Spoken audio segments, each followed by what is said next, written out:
Hello, Professor. My name is Hari, and along with my teammates Darshan and Nitin, we are presenting our final project for CLO835.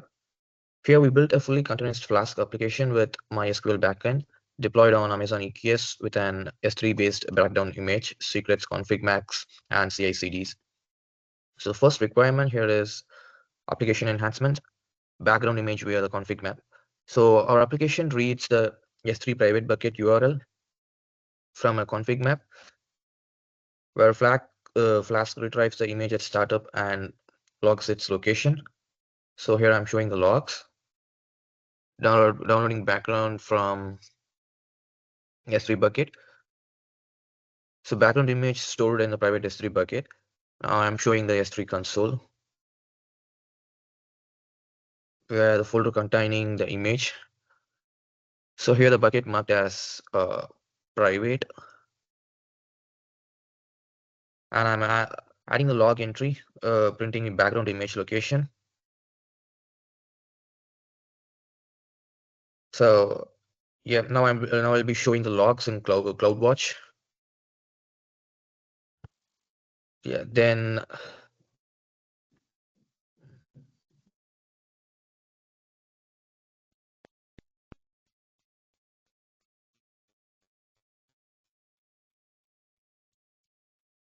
Just okay. continue. Yeah.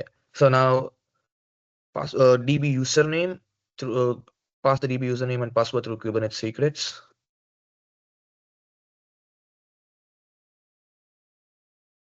Then we'll get the secret kubectl get secret SQL secret YAML. Yeah, thanks, Hari. I'll continue with explaining about the configuration files. So we have used various configuration files for our Kubernetes deployment as well as for our GitHub. And each file has a specific role in deploying and managing the application. So initially, I'll show the config map in which we have it stores the non-sensitive configurations such as the app title, the S3 bucket, and the background image key. And then the next would be the secrets. The secret is the file which stores the sensitive data like the database username and password. These values are hard coded in our application or the Docker file. And next one is our deployment configuration, which is the deployment configuration for the Flask app. This file defines how our application runs inside our Kubernetes, and it injects the environment variables from config map and secret, and it runs on the app port on 81. It also ensures we have a high availability using replicas. And the next file which I'll be explaining is the PVC, the persistent volume claim for the MySQL. The MySQL needs persistent storage. Without a PVC, all database data will be lost if the pod restarts. So the PVC ensures the data remains intact even if the MySQL pod is deleted. And then I'll start with the service file. So I'll explain two services we use, the MySQL service and the Flask service. So the MySQL service is of the cluster IP and is used for internal communication.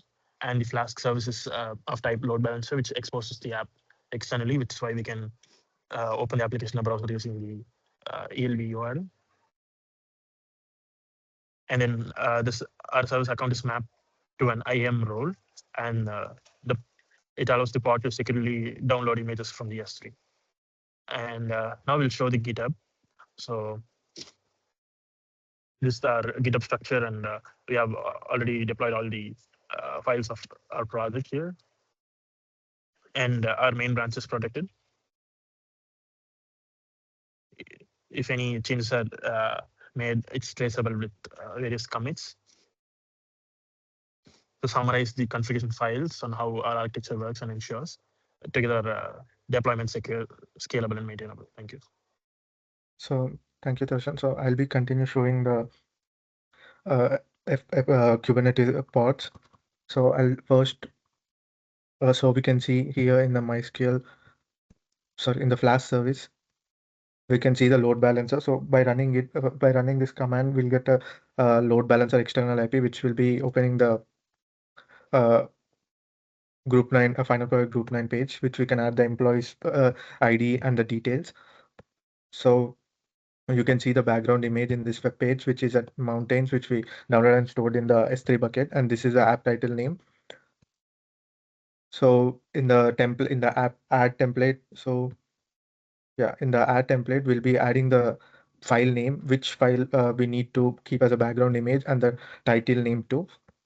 So when we run the latest,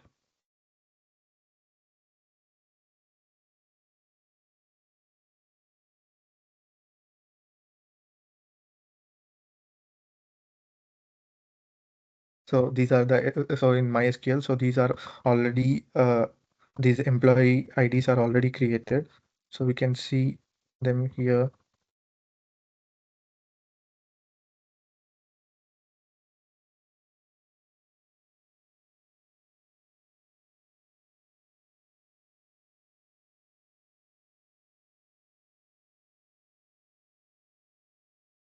So you can find the names which I just now created, like the employee with the employee IDs, and I'll show you that again. So I'll just first run the latest Docker image. So this is the latest Docker image which it will be running in the from taking it from my ECR repository group 9, which I've created. So next, next we'll see what are the pods running. So as you can see, there are two Flask running with the help of the MySQL, which it is also running. So next we'll get the external IP from the Flask deployment. So this is a external IP which the page will be opening. I'll copy the external IP and we'll show it to you again.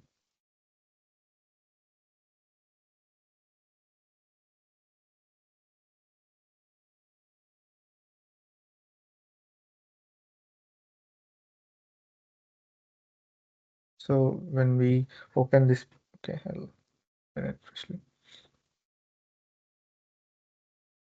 So we can see it opens a page with the app title which we saved in the S3 bucket and the image, background image. So sorry, I'll give it employee ID and my friend's name,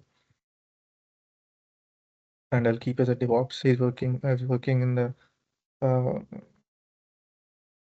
with B. So you can see the employee Darshan Kumar has added successfully. When I'll search with the name, so I think yeah, you can see the employee ID, the name and location. So the last one is about changing the image. Oh, okay.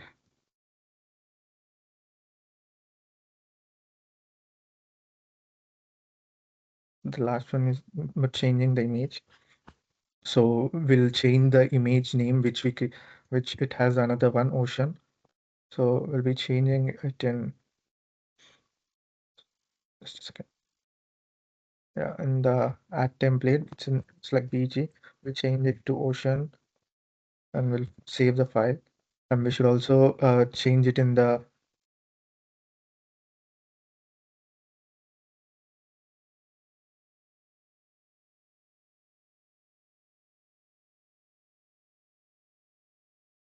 just a second. Yeah, you can see here. We'll change the to Ocean and we'll save the app Python file. So for this, we should just run the latest GitHub.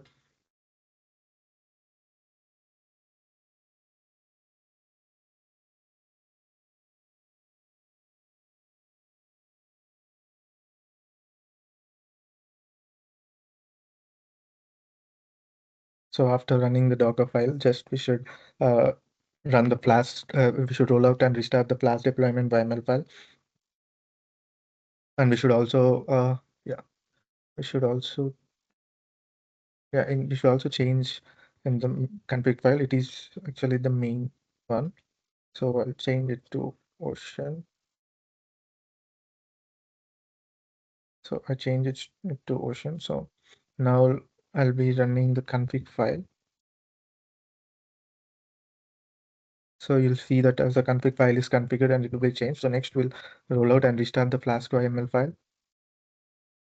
So the Flask file, so we'll get a it will be running in the same external IP, but we'll just change the background image. So I'll show you by refreshing it. So you can see the background image has changed. So I'll add another ID.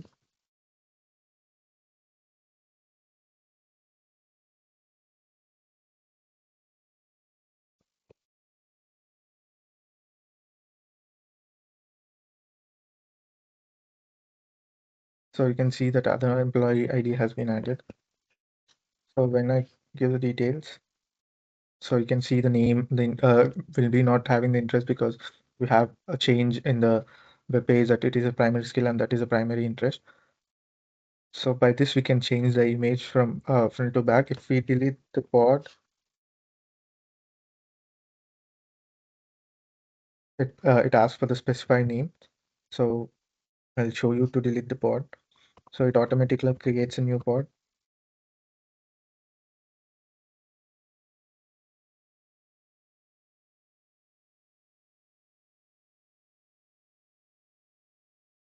So you can see the flask has been flask pod will be deleted. So when we delete the flask pod, it automatically creates a new pod when we search for it.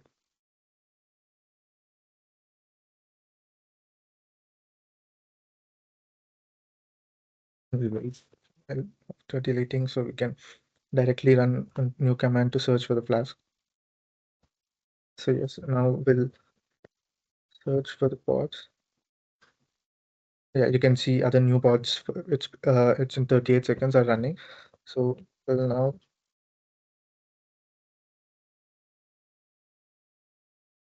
so we see the external IP doesn't change at all. So it would be the same. So these all yeah. So when we search for the ID employee IDs that which we created in the SQL, so we should check. So